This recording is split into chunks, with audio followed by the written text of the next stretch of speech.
ഇന്ന് ബിഗിനേഴ്സിന് പോലും ഈസി ആയിട്ട് ഉണ്ടാക്കിയെടുക്കാൻ പറ്റുന്ന ഒരു കുഞ്ഞു റെസിപ്പി ആയിട്ടാണ് ഞാൻ വന്നിരിക്കുന്നത്. ചീരയും തോരപ്പരിപ്പും കൂടെ ഉണ്ടാക്കുന്ന ഒരു മൊളോഷ്യം, മുളകൂട്ടൽ, അങ്ങനെ ഓരോ സ്ഥലത്ത് ഓരോ പേരാണ് ഇതിനെ പറയുന്നത്. ഞാൻ കോട്ടയത്തു നിന്നാണ്, അപ്പോൾ കോട്ടയത്തൊക്കെ ഇതിന് മൊളോഷ്യം എന്നാണ് പറയുന്നത്. ഹസ്ബൻഡ് പാലക്കാട് നിന്നാണ്, അപ്പോൾ അവിടെയൊക്കെ മുളകൂട്ടൽ എന്നാണ് പറയുന്നത്. അപ്പോൾ അങ്ങനെ ഓരോ സ്ഥലത്ത് ഓരോ പേരിനാണ് ഇത് അറിയുന്നത്. അപ്പോൾ നമുക്കൊന്ന് ഉണ്ടാക്കി നോക്കാം. അതിനു മുമ്പായിട്ട് ആരെങ്കിലും എൻ്റെ ചാനൽ സബ്സ്ക്രൈബ് ചെയ്യാൻ മറന്നു പോയിട്ടുണ്ടെങ്കിൽ ആ സബ്സ്ക്രൈബ് ബട്ടൺ ഒന്ന് ക്ലിക്ക് ചെയ്തേക്കണേ.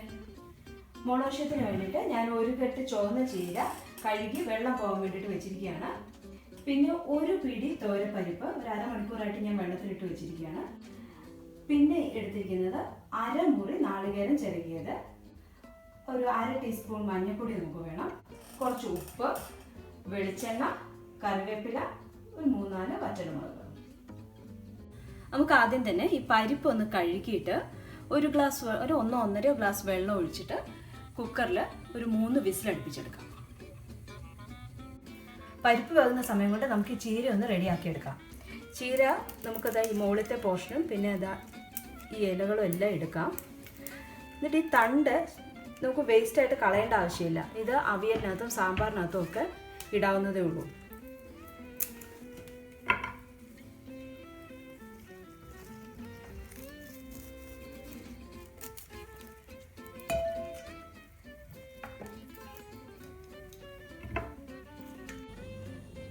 നമ്മൾ ചീരയൊക്കെ അരിഞ്ഞ് റെഡിയാക്കി വെച്ചിട്ടുണ്ട്. അപ്പോൾ ഇത് അരിയുമ്പോൾ ആ വലിയ തണ്ടുകൾ മാത്രം മാറ്റി വെച്ചാൽ മതി. ചെറിയ തണ്ടുകൾ നമുക്ക് ഇതിൻ്റെ കൂടെ തന്നെ അരിഞ്ഞ് ചേർക്കാം. ഈ ഒരു സമയം കൊണ്ട് നമുക്ക് തേങ്ങ അരച്ചെടുക്കാം. അപ്പോൾ തേങ്ങ പക്ഷേ വെണ്ണ പോലെ അരയേണ്ട ആവശ്യമില്ല, എന്നാൽ നന്നായിട്ട് അരയുക വേണം. അപ്പോൾ അതിൻ്റെ കൂടെ നമ്മൾ ആ വറ്റൽമുളകും കൂടി ഇട്ട് വേണം അരയ്ക്കാൻ.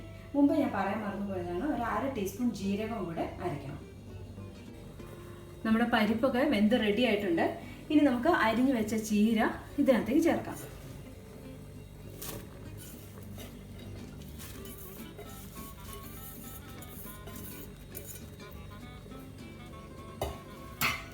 അതിലേക്ക് നമ്മൾ പറഞ്ഞ ഇത്തിരി മഞ്ഞൾപ്പൊടിയും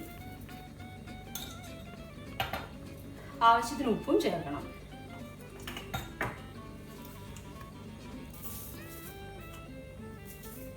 ഇനിയിപ്പോൾ നമുക്കിതിന് അഡീഷണൽ വെള്ളം ചേർക്കേണ്ട ആവശ്യമില്ല, കാരണം ഇപ്പോൾ പരിപ്പ് വെന്ത വെള്ളം തന്നെ അതിനകത്തുണ്ട്.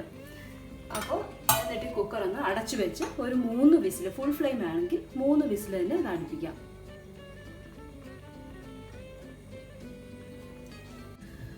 മൂന്ന് വിസിലൊക്കെ കഴിഞ്ഞു. ഇനി നമുക്ക് കുക്കർ ഒന്ന് തുറന്നു നോക്കാം.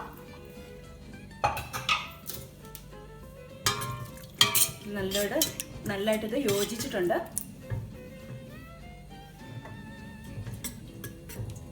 ഇനി നമുക്ക് നമ്മൾ അരച്ചു വെച്ചിരിക്കുന്ന നാളികേരം ഇതിലേക്ക് ചേർക്കാം.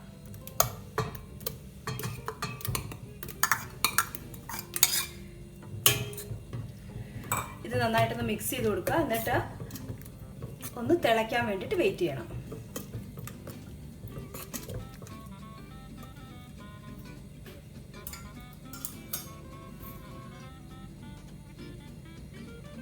നമ്മുടെ മൊളോഷ്യം നന്നായിട്ട് തിളച്ചിട്ടുണ്ട്. ഇനി നമുക്ക് സ്റ്റൗ ഓഫ് ചെയ്യാം. ഓഫ് ചെയ്ത് കഴിഞ്ഞിട്ട് ഞാനിവിടെ ഒരു 2 ടീസ്പൂൺ വെളിച്ചെണ്ണയും പിന്നെ കുറച്ച് കറിവേപ്പിലയും കൂടെ ഇതിനകത്തേക്ക് ചേർക്കുകയാണ്. മൊളോഷ്യം നമ്മൾ കടുക് വറക്കില്ല. കറിവേപ്പില ജസ്റ്റ് പീസ് ആക്കിയിട്ട് ഇതിലേക്ക് ഇടുകയാണ്. എന്നിട്ടൊന്ന് നന്നായിട്ട് ഇളക്കിയിട്ട്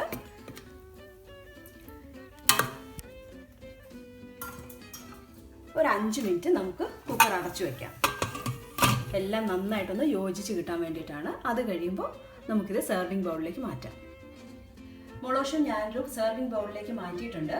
ഈ ചുവന്ന ചീര കൊണ്ട് ഉണ്ടാക്കുന്ന പോലെ തന്നെ നിങ്ങൾക്ക് വേണമെങ്കിൽ പച്ച ചീര കൊണ്ടും ട്രൈ ചെയ്യാവുന്നതേ ഉള്ളൂ. എന്തായാലും ഇത് ഹെൽത്തി ആയിട്ടുള്ള ഒരു റെസിപ്പി അല്ലേ, അപ്പോൾ ഒന്ന് ട്രൈ ചെയ്ത് നോക്കണേ. നോക്കിയിട്ട് എന്നെ അറിയിക്കണം.